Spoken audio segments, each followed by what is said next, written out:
Hello everyone, this question appears in class 6th NCERT chapter of fraction.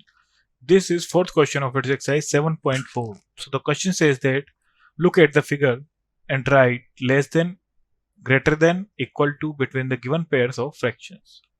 So part A is 1 by 6 and 1 by 3.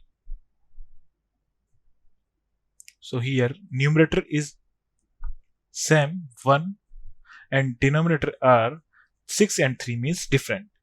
So जिसका denominator बड़ा होगा वो नम fraction हमारा छोटा होगा. So 6 and 3 में 6 is greater than 3. So 1 by 6 is less than 1 by 3. So 1 by 6 में 6 means denominator is greater than 3. So this fraction will be smaller than 1 by 3. Next, 3 by 4 and 2 by 6. Here numerator and denominator both are different. So firstly हम इसे same denominator में convert कर लेंगे. सो 3/4 को हम इसे हम बोथ साइड 3 से मल्टीप्लाई कर देंगे एंड 2/6 को हम न्यूमरेटर एंड डिनोमिनेटर में 2 से मल्टीप्लाई करेंगे. सो हो जाएगा हमारा 9/12 एंड 4/12. So denominator same हो गया हमारा and 9 is greater than 4. So 9/12 is greater than 4/12. So 3/4 is greater than 2/6.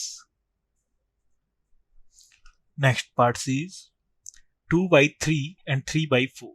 2/3 and 3/4.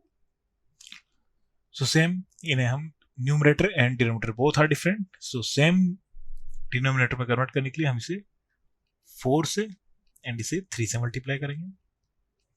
सो हो जाएगा हमारे पास 8/12 एंड 9/12. सो डिनोमिनेटर सेम है हमारा and 9 is greater than 8. So 8/12 is less than 9/12 means 2/3 is less than 2/4. Next is part D is 6/6 and 3/3.